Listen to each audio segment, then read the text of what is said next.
Jadi saya diundang oleh sahabat saya. Ayah, ada waktu. Kenapa? Syukuran, rumah sudah berdiri megah. Datang saya. Nah, saya nunggu. Kapan ya dia nunggu? Ngundang syukuran sama saya lagi. Oh, suatu saat orang yang sama ngundang lagi. Ayah, ada waktu. Kenapa? Alhamdulillah, segala puji milik Allah. Usaha saya sekarang bangkrut, ayah. Bisa datang untuk memenuhi syukuran? Datang juga saya. Jadi syukur itu harusnya begitu. Rumah berdiri hebat, bikin tumpeng. Usaha bangkrut pun bikin tumpeng. Pernah nggak kalian begitu? Itu. Karena kita itu syukur itu yang dimaksud adalah kita bahagia karena Allah memberi yang kita ingin. Saat Allah memberi yang tidak kita ingin, kan gak syukur? Nah loh, syukuran macam apa yang semacam ini? Gitu. Saya nunggu ya Ayah Yenda nanti diundang. Paham?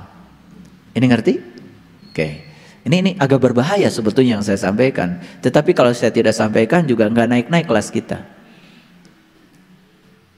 Jadi doa yang paling bagus apa? Siapa yang boleh mengucapkan itu? Yang sudah merasakan kehadirannya. Yang belum merasakan kehadirannya, baca itu berulang-ulang, nggak nyambung.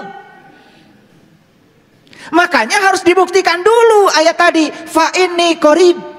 Makanya ayat ini kan keren. Sebelum dilanjutkan dengan kata-kata aku mengabulkan undangan orang yang mengundang apabila ia mengundangku, kan Allah menyatakan apabila dia bertanya tentang aku, katakanlah fa inni qarib, aku dekat. Sayang sekali kita cuma dapat info kalau Allah dekat, tetapi tidak mau membuktikan kehadirannya, kebersamaannya dengan kita. Itu saja kelemahan kita. Akibatnya kita merasa seakan-akan Allah itu adanya di sono, di tinggi. Makanya kata-kata yang sering terucap dari kalian apa? Aku mah tergantung yang di atas. Lalu apa yang terjadi saat kita bermohon? Tangan kita di atas. Apalagi mau difoto.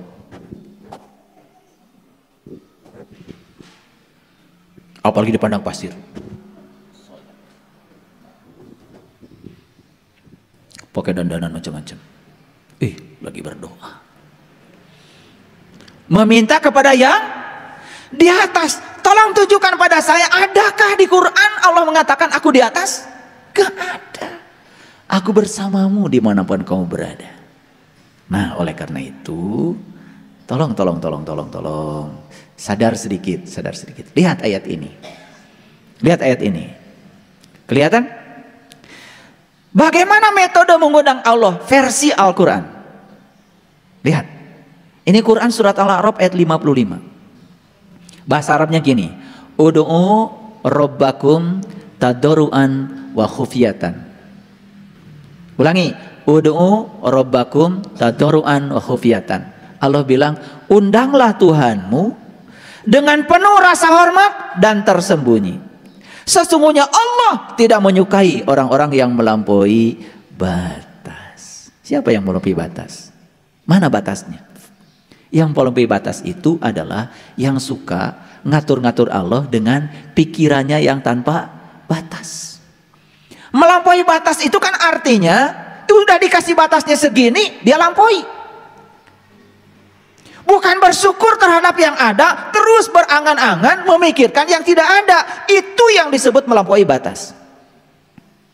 Makanya orang yang terus merengek-rengek meminta yang tidak ada, dia akan lupa pada apa yang ada. Nih harus dijelaskan nih melampaui batas, karena kadang nggak ngerti. Melampaui batas berarti ada batas dilampaui. Mana batasnya?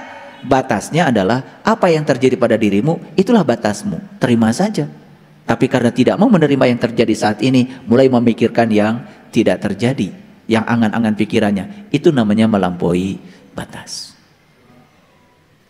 Ayo lihat saya semuanya. Jadi mengundang Allah dengan cara dua. Satu, ini Quran nih. Udu'u rabbakum tadarruan. Satu, harus penuh rasa hormat, tadarru. Tahu penuh rasa hormat. Tempatkan Allah pada tempat yang terhormat. Ketika kita mengatakan hasbi Allah, tadaru nggak itu? Tadaru nggak? Cukuplah Allah bagiku. Tadaru nggak? Tadaru banget. Berarti Allah dihargai kehadirannya. Allah dirasakan kehadirannya. Allah maha luas, minta yang luas. Kalau mau diartikan itu adalah sebagai suatu permintaan. Tetapi kan sesungguhnya kehadirannya saja sudah cukup. Yang kedua, tersembunyi. Tersembunyi berarti di mana? Tersembunyi. Jadi kalau gitu doa itu perlu keras-keras? Perlu ada suaranya? Tersembunyi saja. Tadarru wa khufyatan.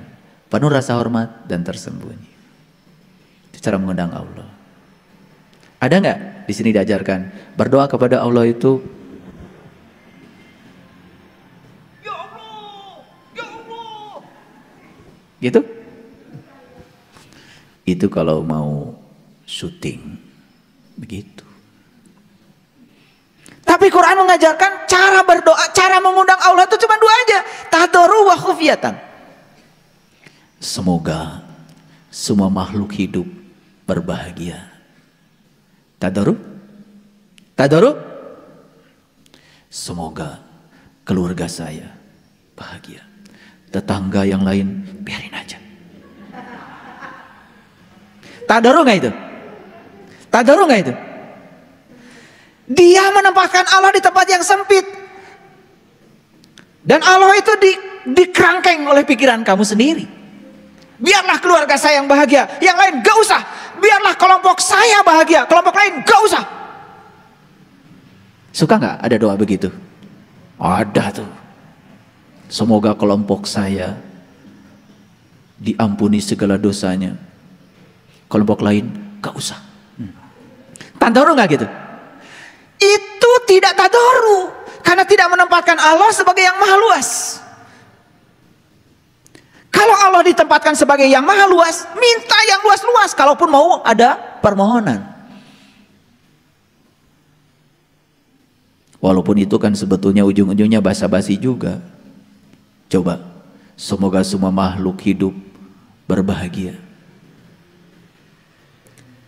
Semoga Allah mencintai seluruh ciptaannya. Kata Allah, emang gue pikirin? Emang saya harus disuruh-suruh sama kamu untuk mencintai ciptaanku? Cintaku tanpa batas untuk seluruh makhlukku. Betul nggak? Tapi kalau semoga semua makhluk hidup berbahagia, itu masih ada nilai. Karena bahagia itu pilihan. Allah sudah menyediakan berkah buat semuanya, tetapi bahagia pilihan. Nah, kita doakan semoga semua makhluk hidup berbahagia. Apalagi tambah semoga seluruh makhluk hidup, baik yang kelihatan maupun yang tidak kelihatan, di setiap ruang dan waktu, di semua tingkatan berbahagia. Keren doa itu. Itu yang kemudian orang tua kita berdoa dengan kata-kata Rahayu Sagung Dumadi. Jadi bangsa Nusantara dulu cara berdoanya begitu. Rahayu Sagung Dumadi. Semoga seluruh makhluk hidup berbahagia. Doa kalian gimana? Semoga kelompok saya berbahagia. Itu nggak tadarru itu.